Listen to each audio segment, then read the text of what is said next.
Cinema Lakshmi talks లో కొత్త cinema release అయింది కదా సార్. అభిమానులు ఏదో పటాకాలు కొడితే చిన్నపిల్ల అని కంట్లో పడ్డానే కన్ను పోయిందని చెప్పేసి వాళ్ళ ఫాదర్ కంప్లైంట్ ఇవ్వడానికి వచ్చాను సార్. అవునా? మరి అలాంటి కేసులు బయట ఆపుతావేంటే నువ్వు? సార్ మీరు ఏదో రాసుకుని ఉంటే అందుకోసమనే నేను చెప్పలేదు సార్. అరే తొందరగా వీళ్ళు పాపం వాళ్ళ తొందరగా వీళ్ళు ఏంటో చిన్నపిల్ల అంటే తొందరగా చూడ పిల్లు తొందరగా పంపి లోపల. సార్ నమస్కారం సార్. నమస్కారం అయ్యా. అరే ఏమైందా కన్నుకేమైంది? సార్ లక్ష్మీ టాక్స్ లో కొత్త సినిమా రిలీజ్ అయింది. అయితే అభిమానులు టపాకాయలు పేలుస్తుంటే కన్ను కచ్చి మా అబ్బాయికి తాకింది సార్. మా అబ్బాయి కన్ను పోయింది సార్. అరే బాప్రే, చిన్న ఇట్రా దగ్గర చిన్న. అరే ఏంటే ఇంకా బ్లీడింగ్ అవుతుంది. ఇక్కడ లోకల్ హాస్పిటల్ చూపెట్టారా? లోకల్ చూపెట్టారు సార్. కన్ను పోయిందని చెప్తాను సార్. సార్ నేను ఒక ఆర్ఎంపీ డాక్టర్ సార్. నాకు హైదరాబాద్ సరోజినీదేవి ఐ హాస్పిటల్ తీసుకుపోయేంత స్తోమత లేదు సార్. నేను నా అబ్బాయికి ఖర్చు పెట్టుకున్నంత స్తోమత లేదు. మీరే నాకు న్యాయం చేయండి సార్. సరేనయ్యా, మీరు ఒక పని చేయండి. మీరు మా రైటర్ దగ్గర ఒక కంప్లైంట్ రాసి ఇవ్వండి. రాసిస్తే నేను ఆ థియేటర్ యజమాన్యాన్ని పిలిపిస్తాను. ఆ అభిమాన సంఘం వల్ల లీడర్లను కూడా పిలిపిస్తాను. పిలిపించి నేను మాట్లాడతాను. మరి మీ అబ్బాయి కన్నుకు ట్రీట్మెంట్ డబ్బులు కానీ ఏమైనా నష్టపరిహారం కానీ మరి ఇస్తారా, లేకపోతే నేను కేసు బుక్ చేయమంటారా అని నేను వాళ్ళతో మాట్లాడతాను. మీరే టెన్షన్ పడకండి. మీలాంటి వాళ్ళకి న్యాయం చేయడానికి మేము ఇక్కడ ఉన్నది.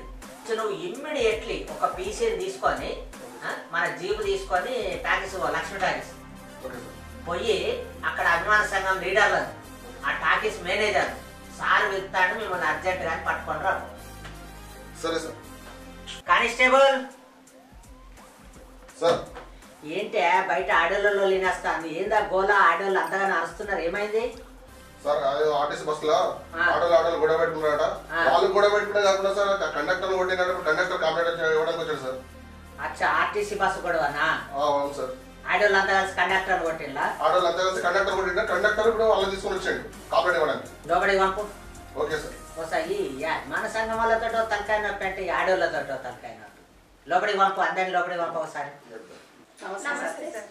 నమస్తే అమ్మా. నమస్తే. ఏంటమ్మా అల్లరేంటి బయట అరిచేస్తున్నారు గోలగోలు? ఏమైంది? ఏం జరిగింది? నేను ఖర్చు వేసుకున్నా సార్.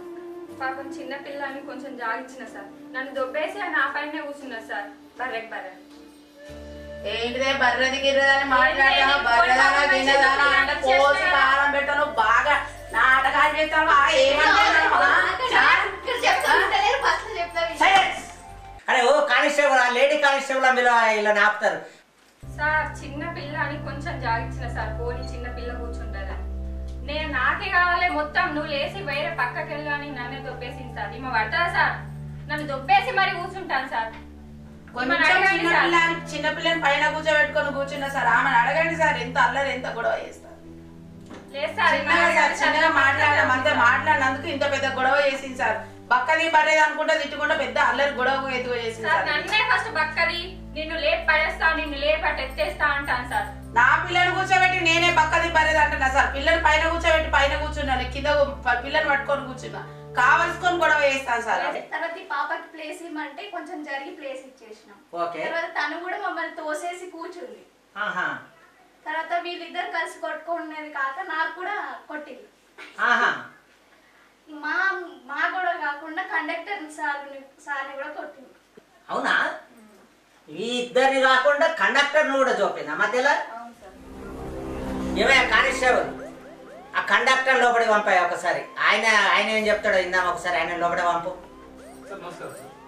నమస్తే కండక్టర్ సార్, కూర్చో. ఏందే ఇలా లొల్లి, ఆడోళ్ళ లొల్లి? పోలీస్ స్టేషన్ ఇంత భయంకరంగా కొట్టుకుంటారు వీళ్ళు, ఇంకా బస్సులు ఎంత భయంకరంగా కొట్టుకున్నారు ఏమో. ఏం జరిగింది? నువ్వు నాకు కుల్ల దేనికని వివరంగా చెప్పు సార్. నేను ఏదో టికెట్లు కట్ చేసుకుంటా పోతా ఉన్నా మామూలుగా. అయితే వీళ్ళిద్దరు గొడవ పెట్టుకుంటా ఉన్నారు. ఏందమ్మా ఈ బస్సులో ఈ గొడవ ఏంటిది, మీ అంగం ఏంటిది, ఈ లొల్లు ఏంటిది అని చెప్పేసి అడిగితే ఈ అక్క వచ్చేసి ఇటు చంపింది, ఈ అక్క వచ్చేసి ఇటు చంపింది. నా బతికేది సార్. నన్ను దెబ్బలు తినేందుకు పెట్టుకున్నారా సార్ ఆర్టీసీ బస్సు వాళ్ళు? కండక్టర్ సార్ మరి ఇప్పుడు ఇలా కేసు పెట్టదలుచుకున్నా నువ్వు, మరి లేకపోతే ఒక కౌన్సిలింగ్ ఇచ్చి వార్నింగ్ ఇచ్చి ఇడిచిపెట్టు అంటావా? సార్ బరాబర్ నేను ఖచ్చితంగా కేసు పెట్టాల్సిందే. అవాక ఈ కొట్లాడుకుంటా ఒకరి మీద వాడి ఒకరు ఆ బస్సులు ఎక్కి పోయే వాళ్ళు. అరే మా ఇక్కడ నుండి బొచ్చేడు బస్సులు పోతా ఉంటాయి కదా, ఎదుకొచ్చే బస్సులు ఎక్కిపోతే అంత అర్జెంట్ పని ఏముండే అక్క? ఎటు పోతాను మీరు? సార్ నేను మంచిర్యాల డీమార్ట్ పోయి నూనె ప్యాకెట్ తీసుకొని రావాలే సార్. ఎందుకంటే నూనె ప్యాకెట్ మంచిర్యాలలో 20 రూపాయలకు తక్కువ ఉన్నది. నూనె ప్యాకెట్ మీద 20 రూపాయలు ఎట్లా వదిలిపెట్టుకుంటాం సార్? మేము అందుకే ఫ్రీ బస్సులలో పోయి వస్తాను. పుట్టిగా అనుకుంటారా సార్ మీరు? ఏందక్క నువ్వు మంచిర్యాల పోయి నూనె ప్యాకెట్ తెచ్చుకోవడానికి ఆర్టీసీ బస్ ఎక్కినావా? 20 రూపాయల కోసం? 20 రూపాయలు ఎట్లా వస్తాయి సార్ మరి ఫ్రీగా? ఏందే కండక్టర్ స్వామి చెప్పేది? 20 రూపాయలు మిగిలించుకోవడం కోసము మంచిర్యాల డిమార్ట్ పోయేందుకు బస్సు ఎక్కిందట. నువ్వు కూడా మంచిర్యాల డిమార్ట్ నూనె ప్యాకెట్లకేనా? నూనె ప్యాకెట్ నేను ఎందుకు పోతా సార్? పొట్టు పిల్లల ప్యాకెట్ కొనుక్కొచ్చుకొని పోతాను సార్. ఇక్కడ 10 రూపాయలకు ఒక్కటే ప్యాకెట్ వస్తుంది సార్, అక్కడ 2 ప్యాకెట్లు సార్. నేను ఎందుకు ఇష్టమైతే సార్? కుక్కానికి బస్సు ఉన్నది, కుక్కానికి అక్కడ 10 రూపాయలకు 2 ప్యాకెట్లు వస్తాయి, అందుకోసమే పోతాను సార్. ఏందక్క బొట్టు బిల్లల కోసం బస్సు ఎక్కి మంచిర్యాల పోతానవా? 10 రూపాయలు 2 వస్తానని నా బాధ నేను ఎవరికి చెప్పుకోవాలి, ఏం చేసుకోవాలి? మరి పై ఆఫీసర్కు చెప్పినా కూడా ఏ రకమైన కూడా రెస్పాన్స్ లేదు. మన డ్యూటీ మనం చేయాలి బస్ అంతే అని చెప్పేసి వీళ్ళు మా పై ఆఫీసర్ కూడా చెప్తారు సార్. అమ్మా ప్రభుత్వము ఈ ఉచిత బస్ అనేది ఒక మంచి ఉద్దేశంతో పెట్టిందమ్మా. డిమార్ట్ పోయి నూనె ప్యాకెట్లు తెస్తా, మంచిర్యాల పోయి బొట్టు బిల్లలు తెస్తా, మా అమ్మమ్మకు తలకాయ నొప్పి లేచిందట చూసేస్తా, నాకు పొద్దున టైం పాస్ అయితే లేదు బస్సు ఎక్కి బ్రష్ చేస్తా, ఎల్లిపాయల పొట్టు తీస్తా, ఉల్లిగడ్డలు కొనుక్కొస్తా, వీటి కోసం కాదమ్మా ఫ్రీ బస్ పెట్టింది. ఎందుకంటే గరీబు మహిళలకు కొందరు భర్తలు చేతి ఖర్చుకు డబ్బులు ఇవ్వరు. మరి భర్త లేని సమయంలో వాళ్ళకి ఏమైనా ఎమర్జెన్సీ పడి పక్క ఊరికి వెళ్ళవలసి వస్తే ఉచితంగా వెళ్ళి వాళ్ళ పని చేసుకొని వస్తారు. కాలు నొచ్చే, కడుపు నొచ్చే, పిల్లలకు ఆరోగ్యం బాగాలేకపోతే పెద్ద ఆసుపత్రికి తీసుకుపోవడానికో, లేకపోతే ఎవరైనా ఎమర్జెన్సీ ఏదన్నా చావుది కబురు వస్తే భర్త వచ్చి డబ్బులు ఇచ్చేదాకా వెయిట్ చేయకుండా గబగబా సావుకు అందడానికో, పీరుగు లేపక ముందే అందడానికో, ఇలాంటి కొన్ని ఆలోచించి పాపం సీఎం గారు గరీబ్ మహిళల కోసం ఆలోచించి ఉచిత బస్సు పెడితే మీరు ఆ పథకాన్ని నాశనం చేస్తారులమ్మా. ఈ బొట్టు బిల్లలు తెచ్చుకున్నాడు ఏంది, నూనె ప్యాకెట్లు తెచ్చుకున్నాడు ఏంది, కండక్టర్లను కొట్టుడు ఏంది, బస్సు డ్రైవర్లను ఇగ్గుడు ఏంది? ఏందమ్మా ఇదేమన్నా పద్ధతేనా? మీరు ఇట్లా చేస్తే ఈ ఉచిత బస్సు క్యాన్సల్ అయింది. అట్లా చెయ్యద్దక్క. మనకు ఉచితం ఎందుకు ఇస్తాడు? అసలు ఈ పథకం వెనుక ఉద్దేశం ఏంటిది? ఎమర్జెన్సీ ఉంటేనే పోండాక ఇట్లా బస్సులలో కొట్లాడుకోకూడదు. ఉద్యోగం అంటే విధి నిర్వహణలో ఉన్న బస్సు సిబ్బంది మీద దాడి చేస్తే సెక్షన్ 121, 122, 123 ప్రకారం కేసు అవుతుంది. మీకు 3 నెలల జైలు అవుతుంది. మీకు ఈ విషయం తెలియదు కావచ్చు. మీరేదో ఆవేశంలో పాపమైన చెంపదెబ్బ కొట్టుంటారు కానీ ఇక మిమ్మల్ని చూస్తుంటే గరీబోళ్ళ లెక్క కనబడతాను. మిమ్మల్ని జైలు పంపితే నాకు వచ్చేది ఏం లేదు. కానీ మీకు ఫస్ట్ టైం చెప్తున్నా, ఎమర్జెన్సీ ఉంటేనే బస్సు ఎక్కండి అక్క. ప్లీజ్ అర్థం చేసుకోండి. ప్రభుత్వ పథకాలను అర్థం చేసుకోవాలి. ఫ్రీ ఇస్తారు కదా అని చెప్పేసి మనం అట్లా మీద మీద పడి ప్రయాణాలు చేయడము పద్ధతి కాదు. ఇక కండక్టర్ సార్ ఈ ఒక్కసారి క్షమించి ఇడిచిపెట్టు. అక్క ఆయనకు సారీ చెప్పండి. తమ్ముడు సారీ, పొరపాటున చేయగలిగింది, ఇంకోసారి అట్లా చేయమని ఒక సారీ చెప్పేసి వెళ్ళిపోలేకపోయి. సార్ థియేటర్ మేనేజర్ అభిమాన సంఘాలను కూడా తీసుకొచ్చాం సార్. మేము ఒక పని చేయి, ఫస్ట్ థియేటర్ మేనేజర్ లోపలికి పంపు. Good evening sir. Good evening. Good evening. కూర్చోండి సార్. ఏంటి సార్ అదేదో మీ థియేటర్లో గొడవ, చిన్నపిల్ల ఆయన కన్ను పోయింది పాపం, అతను గరీబోడంట. అసలు ఏంటి సార్, ఏం జరిగింది అక్కడ? ఏంటి చెప్పండి. ఆ పటాకులు మీరు హాల్లో ఒకటి ఎలా పేలువనిచ్చారు? అభిమాన సంఘాలకు పిలిచి చెప్పాను పొద్దున్న ఎటువంటి పటాకులు కొట్టద్దు అని. అయినా వాళ్ళు కొడుతూనే ఉన్నారు. నేను ఏదో పనిలో ఉన్నానో వాళ్ళు కొడుతూనే ఉన్నారు. మా వాళ్ళంతా కూడా బిజీగా ఉన్నారు ఇవాళ రిలీజ్ కాబట్టి. వాళ్ళకి ఎన్నిసార్లు చెప్పినా వినరు, ఏ సినిమాకి చెప్పినా వినరు. ఈ సినిమాకి కూడా పొద్దున్నే చెప్పాను సార్, అసలు వినడం లేదు మాట. మీరు పిలిపించి వాళ్ళని అడగండి సార్. మీరు ఒకసారి వార్నింగ్ ఇవ్వండి వాళ్ళకి. సార్ అభిమాన సంఘం వాళ్ళని అడగండి అని మీరు చెప్తే మేము వినము. మేము వాళ్ళని కూడా అడుగుతాం, వాళ్ళని వదిలేయము. దీంట్లో వాళ్ళది ఎంత తప్పు ఉందో మీది అంతే తప్పు ఉంది సార్. మీరు కమర్షియల్గా ఆలోచిస్తారు. అభిమాన సంఘం వాళ్ళు ఇక్కడ డీజే సాంగ్స్ పెట్టి పటాకాలు కొట్టి హడావుడి చేస్తే పబ్లిక్లో మీకు మౌత్ టాక్ వస్తుంది. సినిమా 1 వీక్ 2 వీక్ లాగిన్ చేయొచ్చు, కలెక్షన్స్ అన్ని దొబ్బేయచ్చు అని చెప్పేసి మీ ఆలోచన. మీకు తెలియకుండా వాళ్ళు పటాకాలు ఎట్లా కొడతారు సార్? వాళ్ళు డీజే ఎట్లా లోపలికి తెస్తారు సార్? మీరు గేటే ఓపెన్ చేయండి, డీజే లోపలికి ఎట్లా వస్తారు సార్? అన్నీ మీకు తెలుసు సార్. మీకు తెలిసి అన్నీ తెలిసే చేస్తారు. కానీ ఇటువంటి ఏదైనా ప్రమాదం జరిగినప్పుడు మాత్రం మాకేం తెలుసు సార్, మేము వర్క్ బిజీలో ఉన్నాం, మా స్టాఫ్ బిజీలో ఉంది, ఇవాళ రిలీజ్ సినిమా, మేము అభిమానులను చూసుడా, ప్రేక్షకులను చూసుడా, అక్కడ టికెట్లు అమ్ముకున్నాడా, ఇక్కడ కుర్చీలు చూపించడా, అన్ని ఏంటో కథలు చెప్తారు సార్ మీరు. మీ కథలు మాకు తెలుసు, ఎందుకంటే మీరు సినిమాలకు సంబంధించిన వాళ్ళు, సినిమాలు చూసి ఉంటారు, ఆ సినిమా స్టోరీ ఒకటి మన ఎత్తి మీద రుద్దుతారు. ఇప్పుడు మాకు పెట్టి సార్ కాస్త అయితే ఇది మీడియాలో వస్తుంది, సినిమా చూడడానికి పోతే చిన్నపిల్లని కన్ను పోయింది సినిమా హాల్లో అని చెప్పేసి మీడియాలో వస్తుంది, మాకు పై నుండి ఫోన్లు వస్తూ ఉంటాయి. దీన్ని డీల్ చేయడానికి ఇప్పుడు మేము చచ్చిపోవాలి.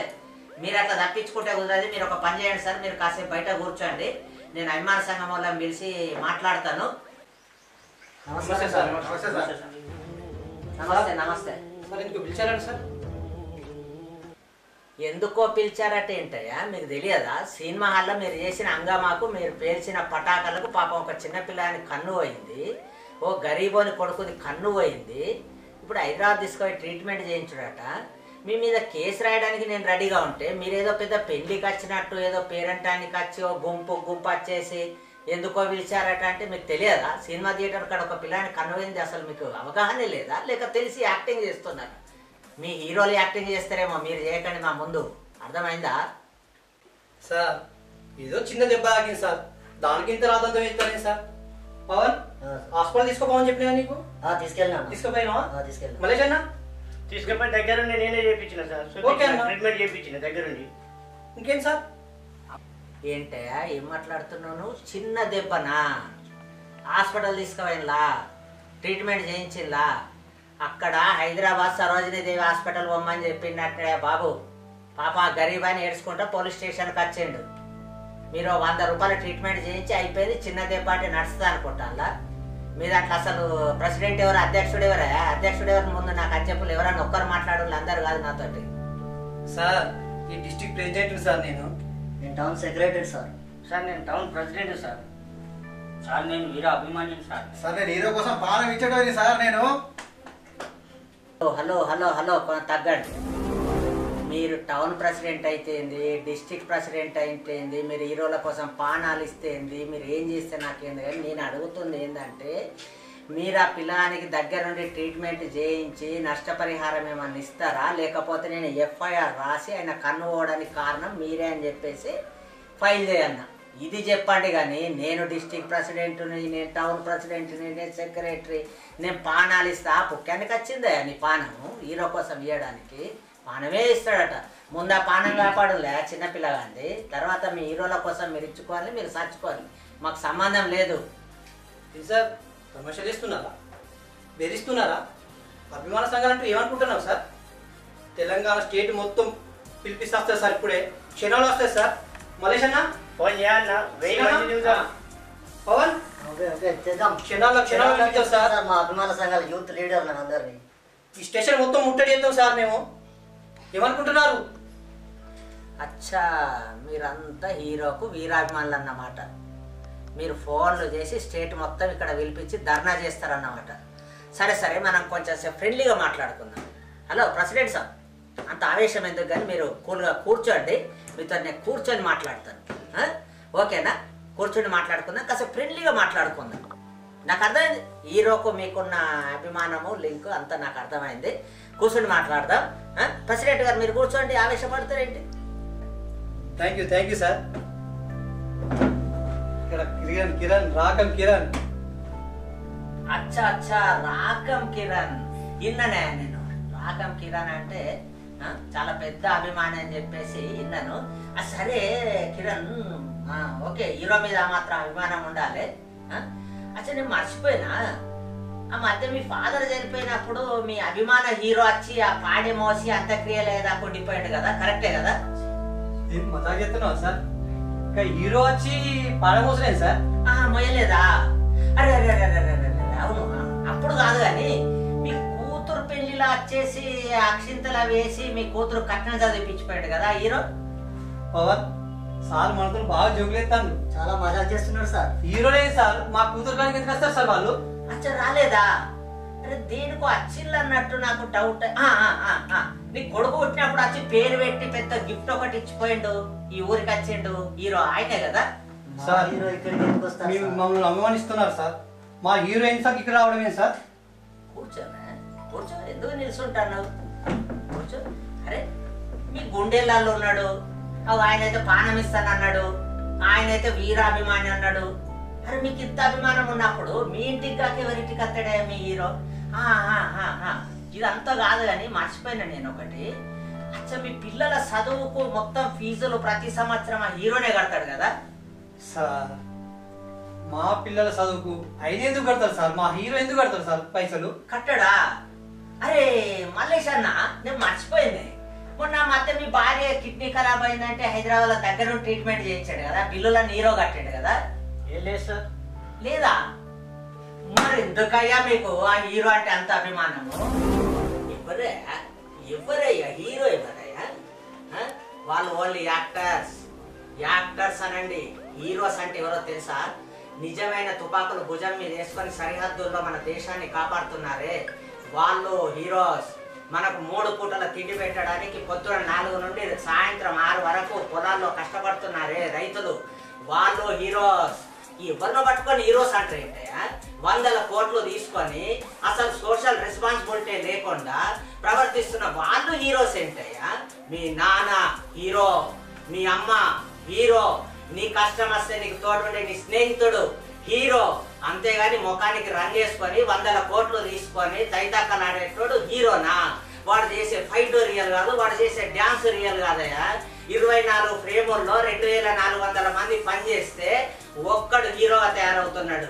క్రెడిట్ అంతా ఒక్కడు పట్టుకోబోతున్నాడు. అది తెలియక మీరు అభిమాన సంఘాలని ఫ్లెక్సీలు కడుతూ ధూమ్ధామ్ చేస్తూ ఇవాళ థియేటర్లో పటాకులు కొట్టి ఒక పిల్లని కన్ను పోవడానికి కారణమైనరా? ఇవాళ పిల్లగాని భవిష్యత్ ఏంటి? మీ అభిమాన సంఘం వల్ల పిల్లగాని కన్ను తెచ్చిస్తారా? ఇవ్వండి, మీ యొక్క కన్ను తీసా పిల్లగానికి ఇవ్వండి. మిమ్మల్ని ఒడగొట్టమన్నాడే పబ్లిక్ ప్లేస్ లో పటాకలు డీజేలు పెట్టి ఎవరే ఎగరమన్నారు? నకరాలు చేస్తున్నారా? లేకపోతే చట్టం చూసుకుంటూ ఉంటుంది అనుకుంటున్నారా? హీరో మీకు తోపు కావచ్చు, చట్టానికి కాదు. ఇప్పుడే చెప్తున్నా, మీ హద్దుల్లో మీరు ఉండండి. అభిమానం అంటే సినిమాకి వచ్చారా, చూసారా, దొబ్బేయి. మర్యాదగా చెప్తానా, పిల్లగాని బాగోగులు చూసుకుంటే చూసుకోండి, లేదంటే మీ మీద కేసు బుక్ చేసి కోర్టు పంపుతాం. కోర్టు కట్టిస్తుంది మీతోటి నష్టపరిహారం. నష్టపరిహారం అంటే మాత్రం కాదు సార్, మేమేం పెద్ద ఉన్నోళ్ళం ఏం కాదు సార్, ఏదో పని చేసుకుని బతుకుతున్నాం సార్. కాకపోతే కొంచెం అభిమానం కొద్దీ సినిమా ఫస్ట్ రోజు చూడాలని మేము వస్తాం సార్. సార్ ఈ నష్టపరిహారం అంటూ మేమేమీ చెల్లించలేము సార్. రెక్కాడితే కానీ డొక్కాడలేని పరిస్థితులు మావి. ఈసారికి ఒక్కసారికి మీరే ఏదో ఒకటి ఎక్స్క్యూజ్ చేసి మమ్మల్ని ఈ బారి నుండి తప్పించండి సార్. నష్టపరిహారం అంటే ఇవ్వలేము సార్, మేము గరీబ్ వాళ్ళం. నేను డ్రైవర్ చేస్తా, వచ్చే జీతం 9000 అని నా పిల్లలను చదివించుడు ఇల్లు గడవడానికే ఆడికాడికి సరిపోతుంది సార్. నేను డబ్బులు ఇవ్వలేని పరిస్థితి సార్. నష్టపరిహారం అంటే మేము ఎక్కడికి ఇస్తాం సార్, చిన్న చిత్తుగా పని చేసుకొని బతికేటోళ్ళం. రేపు పొద్దున ఏదైనా మాకైతేనే మేమేం పెట్టుకోలేని పరిస్థితిలో ఉన్నాం. నష్టపరిహారం అయితే మేము ఇవ్వలేం సార్, మీరే ఏదైనా చేయండి సార్ ఈ కేసులో. అవునాయా? మరి గరీబ్ వాళ్ళం అంటారు, రెక్కాడితే డొక్కాడదు సార్ అంటారు, ఒకరేమో డ్రైవర్ అంటారు, ఒకరేమో కూలి పని అంటారు. మరి అటువంటిప్పుడు ఈ అభిమాన సంఘాలని అదని ఇదని మీ టైం వేస్ట్ చేసుకోకుండా ఈ ఇంట్రెస్ట్ ఏదో సినిమా హీరోల మీద ఇంట్రెస్ట్ ఏదో మీ కుటుంబం మీద పెడితే రూపాయి సంపాదించుకొని డెవలప్ అయిపోయి రేపు మీ పిల్లల్ని పెద్ద చదువులు చదివించుకుంటారు కదా. ఏదో నేను మేనేజ్ చేస్తా, అందరు గరీబ్ వాళ్ళు అని చెప్తాను కాబట్టి సరిగ్గా నేను చూస్తా. సరే పోనీ, ఓకే సరే సార్, సరే వెళ్ళండి.